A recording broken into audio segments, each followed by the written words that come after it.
Kaya nga, Ma'am Lorraine, kung before ka mag-onboard kanina, pinitik ko ito si Risa Hontiveros. There was, or there is an ongoing video right now. Kumakalat ito, Mama. Magandang pagkagawa.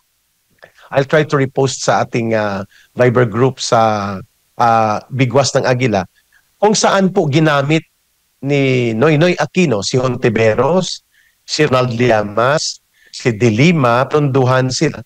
Para at kasama siyempre ang mga kaliwa at dilaw, halo-halo na, upang wasakin ang pagkatao ni late Chief Justice Renato Coron. Just because ang ikinagalit ni Noynoy Aquino at ng pamilya Aquino Cojuangco ay nagdesisyon si Justice Corona na ibalik at ipamigay na sa mga magsasaka at magbubukid, mga manggagawang bukid ng Hacienda Luisita, ang almost 5,000 hectares. Subalit yan, ma'am, ay 33,000 hectares yan. 5,000 hektarya lang ang napagdesisyonan na hindi naman nila yan lupa. In fact, Ma'am Lorraine, hiniram lang nila yan. There are documents to show that. Ay naging masama na si Chief Justice Corona at winasak ang kanyang pagkatao. At no less than 4 secretary Freddy Diluxeno nag-expose. Yung komunistang hambok na yan, na si Ronald Llamas, pa Iki 47 pa, tinanong talaga ni Professor Winnie Munsod, si De Lima at si Hontiveros, are you having an affair with Ronald Llamas? What? Nag-OA pa siya. Do you know na siya ba ay may asawa? Hindi ko alam, sabi niya. Binutata siya, ma'am, ni Professor Munsod sa interview. Di ba 30 years mo siyang kaibigan, di mo alam kung may asawa siya o wala? Sinagot niya, hindi, ang alam ko, hiwalay na eh. Pinagtawanan siya tuloy. Nandun si Laila De Lima sa interview na ito. The same evil forces claiming to be civil society, Ma'am Lorraine, kasabwat ang CPP, NPA, NDF, are doing this kind of maneuver and evil schemes against Vice President Sara Duterte. Your reaction to this, Ma'am Lorraine? The usual suspects, all those videos that you mentioned, I did see them, no? And I want to know, Eric, kasi doon sa isang interview na yon, sinabi ni Risa Hontiveros, well, I was part of the movement. Something like that, no? What does that mean? She was CPP, NPA, NDF? She used to be, or is she still? Or what about Ronald Llamas? Parang, kasi same faces eh. Like the CPP, the same faces, the same tactics, no? And we need to get to the bottom of this because these are the same people and they're doing the same thing. Kasi naalala ko kasi, Eric, no? Naniwala ako doon kay CJ Corona, kay Chief Justice.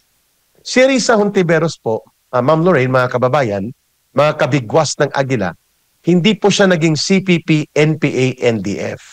But she is a trying hard communist. Ibig sabihin, ma'am, doon siya sa, ulitin ko Risa Hontiveros is a trying hard communist. But hindi siya member ng urban operations ng Communist Party of the Philippines.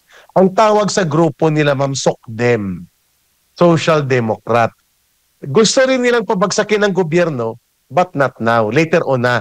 Doon pa sa dulo, magbubuo ng armadong pwersa. So wala silang NPA. Kaya kung mapapansin mo, ma'am, I describe their group as mga hilaw na komunista. Feeling komunista, pero hilaw naman. Yun. So hindi siya sa CPP, NPA, NDF. In fact, they are called one time, at tinumbok ito ni Rogando Sasot, I agree with Sas, no? Based on my experience, na itong grupo ni Hontiveros ay mga ideological rival ng CPP, NPA, NDF. Pinagpapatay nga ito dati ng CPP, NPA, NDF, ang grupong ito ng mga SOCDEM, Social Democrat. Feeling komunista, pero hilaw. Hindi naman siya nagkakaroon pa ng NPA forces. Pero nakikipag-alyansa siya sa ngayon sapagkat nagagamit niya rin ang koneksyon sa NPA para luminya laban sa mga Duterte. Okay. Also, Risa Hontiveros has been very open about her presidential ambitions, diba? So early, no? So early, but she's ganun siya, nanginginig ang kalamnan ni virus sa maging presidente. No, Diyos ko, nakakatawa talaga itong mga taong ito. So therefore, that's also part of their goal, diba? For virus to become for Risa Hontiveros to become president, diba? Right? So nakakatawa kasi ngayon kampi sila ni Tambaloslos. Pero paano pag dumating yung panahon na na magiging karibal na sila, nakakatawa talaga. You know what I hate? I really totally, absolutely hate what's going on right now. Because so full of drama. Ang daming drama, no? Kunyari yung sa PCO lang.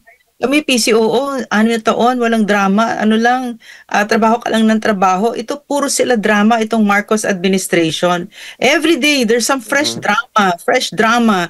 And then there's no public service, no? Like yesterday, that president went around, no? For the past few days, he's been going around the Philippines and nagpapa-picture with the children, whatever, drinking, whatever, no? And you can really see, no, sa kanya, parang sa utak niya, no, this is the only way to yung damage control na alam niya. Yun ang pinaka-serbisyo na alam niya. Yun na yun. Just an appearance of it. So, ganun ang kababa ang tingin niya sa Pilipino na, or the people around him, no? Because he's just following orders, no? He's obviously a puppet, no? Of his wife, of his cousin, of the United States. He's a puppet of everybody. He's easily manipulated because of his substance abuse disorder, diba? He snorts. From what we hear, he snorts cocaine almost every day, no? If not every day, multiple times a day. Ganun naman ang drug addict, diba? Ganun ang pag may substance abuse disorder. So, this is why we really need to speak out, kasi tayo talaga yung pag-asa ng Pilipinas, ang mga taong bayan na buong Pilipinas talaga, kasi itong skandalong nangyayari sa Pilipinas ngayon, you have a president like that, no, who's easily manipulated, and then the way he sees the only way to restore the public trust, no, because his trust ratings are abysmal. No other president has ever had those kinds of trust ratings, sakang bagsak, no, is to make papogi, no, I mean to just a surface.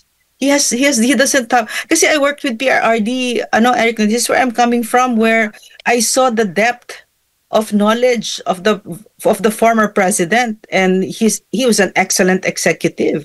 This is the exact opposite, no? So yun yung sitwasyon sa Pilipinas ngayon.